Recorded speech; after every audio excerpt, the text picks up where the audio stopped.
Welcome back to the Recovery Hour, everybody, on Facebook Live. It's episode number 15, and as mentioned, we are brought to you in part by EHN Canada and SGI. And I have to be honest with you, for those that do know me, they know that hockey and recovery are two huge parts of my life, and they interweave quite well. And Brady Leavold's a guy that I'm not sure he even knows. I broadcast his games with the Swift Current Broncos while I was with the Regina Pats. He's a BC kid from Port Coquitlam. He played for the Swift Current Broncos from 03 to 08, finished his WHL career with Kelowna, and then went on to a pro career with Victoria, Norfolk, Virginia, back to Victoria, and then Rio Grande, Texas with the Killer Bees, Rand. And that sounds like a scary team. Sounds like a mean team, doesn't it? And he joins us today. His Twitter feed, folks, is literally at Hockey to Heroin. And we've kind of been connecting back and forth on social media over the last several months. And we finally, Brady, have you on the show. Welcome tonight. Where are you joining us from?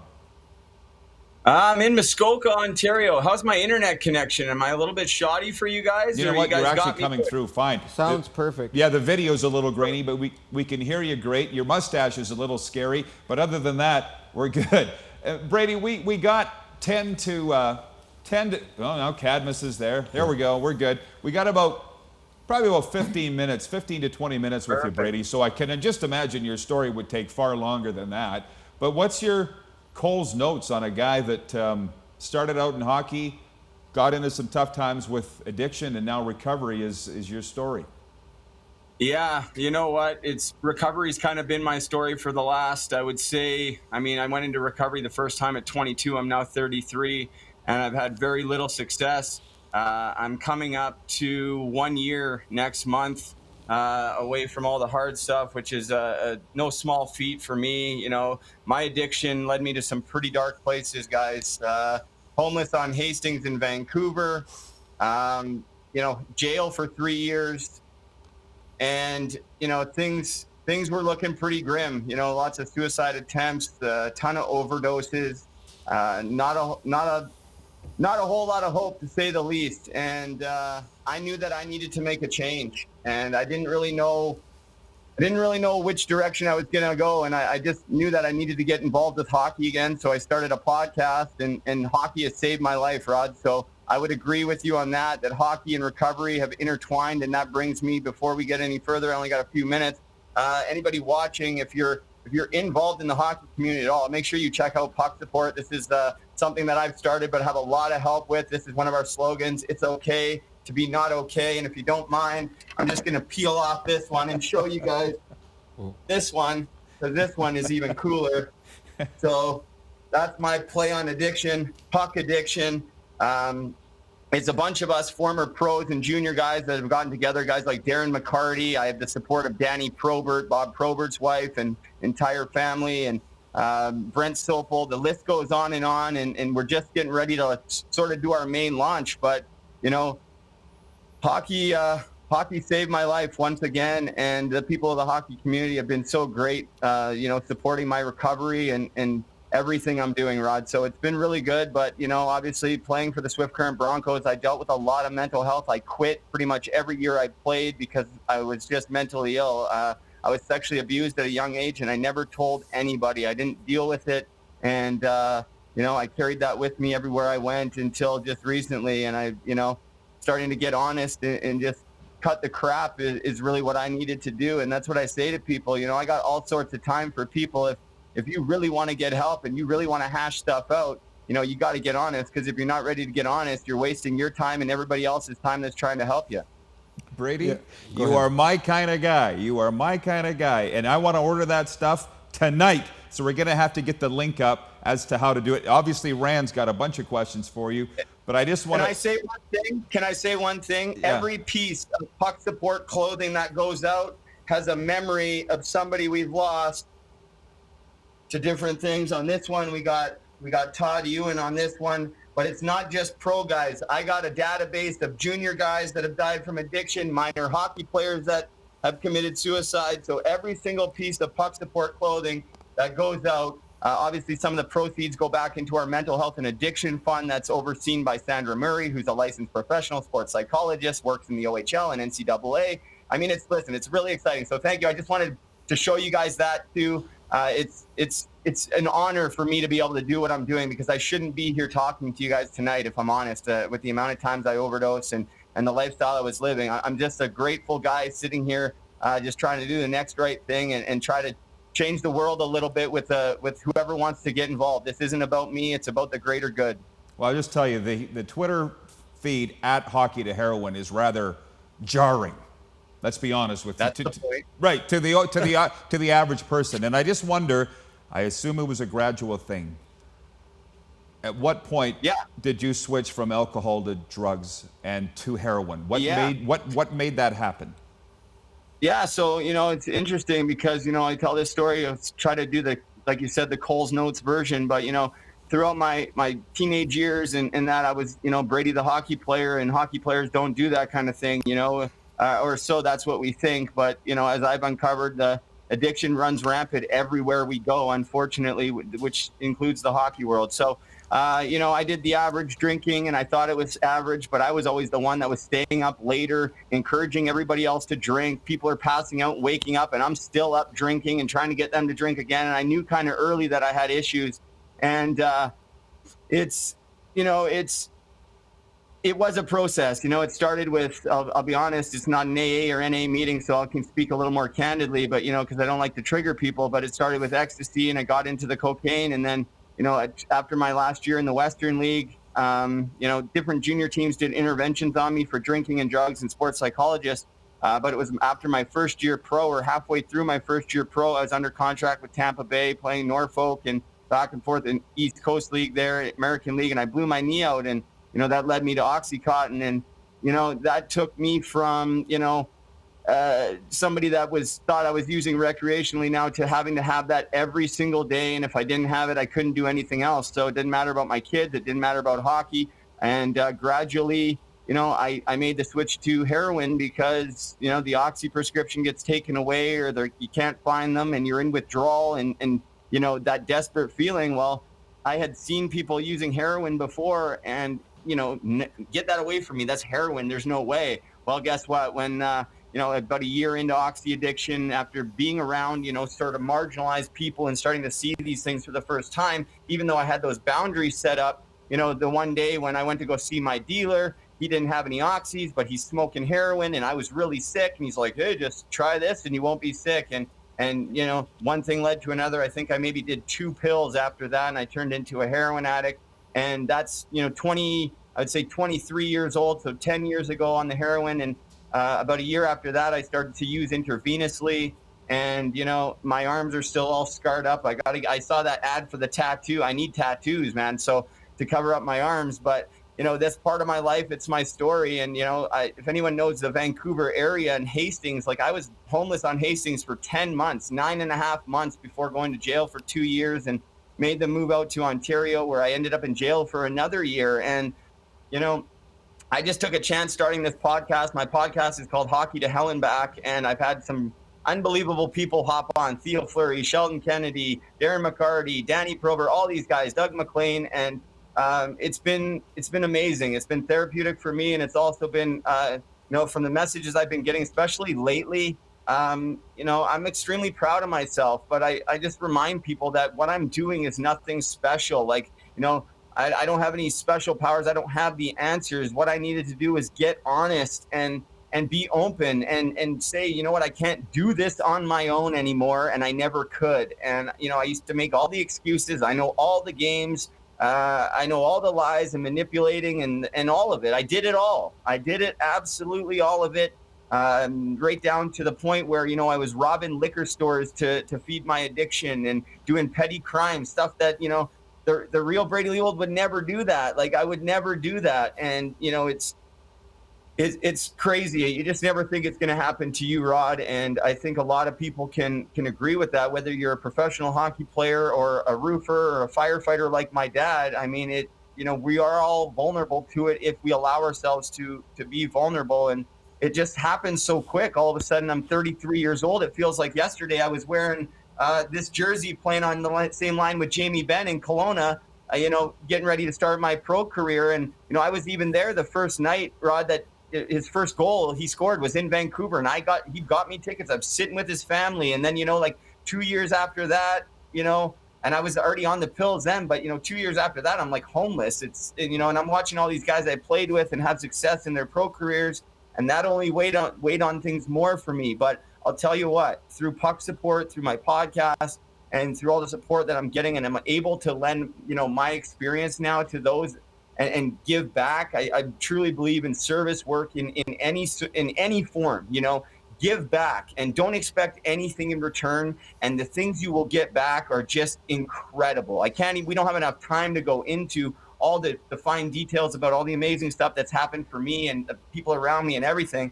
And again, it's nothing special that I'm doing. I got honest, and that's it. And I speak my mind, and some people will listen to my podcast and be like, whoa, that guy's a little rough around the edges. Well, you're darn right I'm rough around the edges. Homelessness, jail, it's been rough. It's been rough. Well, good for you for coming out the other side. Rand, what do you got for this guy? Well, a couple of things. I think it's really important that you recognize that sexual abuse trauma was the thing that kind of triggered everything that happened to you. And Yes. I hear that over and over and over again with both men and women who I'm working with, that something like that has happened to them, and they cover it up, and they cover it up, and they cover it up, but it eats at their insides, and it hurts, and so they'll, I really think that the name of the drug doesn't matter. Like, it's just, No. it's trying to ease the pain. But I was really interested in you don't have to get dressed again, but that first shirt that you had, that first shirt you had on that says, it's okay to not be okay. Tell me about that. So I actually have to correct you on that one. That's the proper English, and people have told me this. I know that's the correct English, but there's already somebody that made a movie so I changed it a little bit. So it's like my take on Shakespeare, like to be or not to be. So it's okay to be not okay. It's a little different just because I think the other one's trademarked, and we're working on getting that done for this or whatever. But at the end of the day, this isn't really about money. This is about letting people know that, when you wear this shirt, I wear this shirt out the first time, and people are like stopping me. They're like, what? Like, what is that? And they're like, and then they pull me aside, and they're like, whether it's addiction or depression or anxiety, any of it, you wouldn't believe. And I haven't had this very long. I've only had one of these maybe myself for the last month, and I don't really go anywhere because of COVID. But whenever I do, people pull me aside and they're like, hey, I suffer from depression, or I'm suffer with alcoholism, or whatever it is. And it's just it's a pretty bold statement, but you know what? It's okay to be not okay. Like, you don't always have to be good. I can't tell you how many times myself and others have told me they are good, or I've told somebody I'm good. Yeah, I'm good. How are you doing? I'm good. I'm not good. No. Maybe it's okay that I'm having a bad day and that I'm not okay. And I want people to know that it's okay if you're going through a hard time, and that there's people out there going through similar things that will offer you support and listen and share their experience, strength, and hope. And if you rally around people with this attitude and the attitude of gratitude and service work and all of it, well, guess what? You're going to set yourself up for a pretty good chance of success. But it all comes back to getting honest. And if you're not ready to do that, you're wasting everybody's time. That's what I was doing for the last 10 years. I can't believe how much money I wasted at my dad's for rehabs and this and that. Oh, this time's different. This time's different. Was it any different? No, because my addict in my brain was still telling me, like, haha, you're not done. You're not really going to let people know what's really going on. Like, I'm still working here. And, it took a while to get here, but you just got to cut the crap and address it. And if you've made mistakes like I have, you own them. You can't go back. You can't change your life. I can't change what I just said right now. But what we can do is make changes for the future, make the right next decision one after the other. And if something happens, like somebody told me this early in recovery, and even though I suffered in many relapses, and I can't tell you how many times I detoxed off heroin, and my name, I'll quickly say, I know it's not the drug. I did every drug. You want to talk coke, crystal meth, it didn't matter what it was. If it was around, I was putting it in my arms. And I know that's pretty bold, but I was a terrible, terrible drug addict. Like, I thought there was no coming back from where I was at. So anybody out there, if you're watching, it doesn't matter what you've done. if you're ready to get honest and ready to accept help, I truly believe that anybody can do this. Anybody can do this. And I hear people say, if I can do it, you can do it. I don't expect if I can do it, you can do it, because I don't know anybody out there really. I don't know what you have gone through. I only know what I've gone through. And I'll tell you, I suffered a lot of trauma and made a lot of bad decisions. And I have a lot of regret and a lot of shame and a lot of guilt. Like when I got sentenced to jail, it was front page news in the province newspaper, in the Vancouver Sun. Former hockey pro sentenced to 21 months for robbery, with the story about how I took a taxi cab at knife point. That's not pretty stuff. You know what I mean? Like, that's super embarrassing. I feel horrible about it. There's like absolutely horrible. It doesn't even feel like it was me, but it was. And I have to accept responsibility and get honest. And through sharing my story, so many people have started to, get help, whether it's publicly or not. I mean, I don't have to encourage everybody to say, hey, just blast your story everywhere. I wanted to make an impact, and I really wanted to make an impact in the hockey community, because I was sick of finding stories like this one, where you can't see because it's etched in there. But this is Matthew Lazinski, who was a Sault Ste. Marie Greyhound who overdosed in 2017. And I didn't know him, but this is why Puck Support started. I had heard his story, and man, was it just like mine. And I look at this every day. We're born in the same year, 87. And I've since connected with his family, and his best friend has become my best friend. And to be honest, the final straw, do you remember Mitch Fadden? Lethbridge Hurricanes. Yes. So he passed away.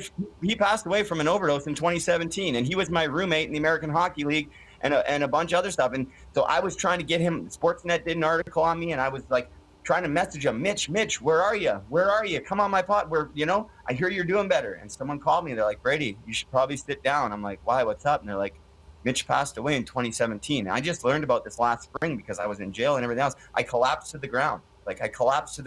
And me and Mitch went through our stuff together and everything. I know we're running out of time, but these are the facts. Like, this is happening, and this is what I know. Is I know hockey, and I know addiction and a little bit of mental health in my experience. And what I've learned, especially with this last year, is that a lot of guys, and we've lost some females too. We have females on the list too as well. This is not just for males, not just for pros. I'll tell you stories off air, Rod, about two brothers that passed away, 16 and 18 years old. Two brother hockey players in the States in the same night passed away from overdose at a party. Brothers, Jack and Nick Savage. Just terrible stuff. Terry Trafford committing suicide. All of this stuff. And maybe we can't prevent them all, but if we can save one life and educate the next generation to say, hey, you know what? This is the kind of stuff that you might deal with as a hockey player. And outside of hockey, this is the kind of stuff you're going to deal with off the ice as well. It's about preparing them for life. It's hockey, but it's life. So that's the long and the short of it. Great, thank you. It is great. Sorry, and it's good. Don't apologize Good for anything. No. And we started this by saying, this show, Brady, you were watching, is a difference being made, and with what you're saying, I think that it is. Yeah, and I really like that idea about being okay with not being okay. I don't have your words exactly right, but Yeah. but that's where people have to start, because people have this huge belief that they've got to be the best or they've got to be perfect, and if there's something the matter with them, you shouldn't tell anybody. That's right. So getting past that is really important. So thanks for your work. And I'd like to add something too. Your dad has taken an interest in some of the stuff that I'm doing with my recovery work. So I knew, Brady, there was a connection there. So when you talk before I even knew your story. So in the 60 seconds that we have left, he must be the proudest man on the planet, I would think, just because my dad was a hockey man. And he said, of all the things you've done, the proudest thing I am of you is getting sober. And I think your dad would probably say the exact same thing. Yeah, quickly too. I'll say I actually said that today. My dad's a scout for the Saskatoon Blades, and he's very involved in the hockey community. And I can't imagine how hard it was having to go face the people in the rink. You go from having a son on this pro hockey career journey, and all of a sudden he's in jail and homeless and all of it. So I think my dad's waiting for COVID to lift, those rinks to open up, so he can walk around wearing a Puck supported shirt or whatever. Somebody ran into him at the grocery store, ran up to him with a mask on, said, "Hey, hockey to heroin, right on," and ran out of the store. So that made me tear up when he told me that. So you know what? You know, it's been a long road for my dad, just as long as it has been for me, and we've connected and become great friends again, and that might be one of the biggest gifts of all. Well, there you Great. go. Thanks, Pats and Brady. Broncos, we hated each other. Now we're on the same team, Brady. I love it. So keep in touch, my man, That's and right. congratulations on your recovery. Thanks so much, guys. Anytime, and keep up the great work. You guys are changing lives. I appreciate it. And shout out to the guy who was on before, doing amazing work with the Native community. I have a lot of Native friends down on Hastings. We did the March for the Missing Women and all of it. I support all of it. Keep up the great work. If there's anything I can do for the hockey community up there, just let me know. If you guys need gear, whatever, we'll make it happen. We'll figure something out. Thanks, guys. All right. Thank you, Brady.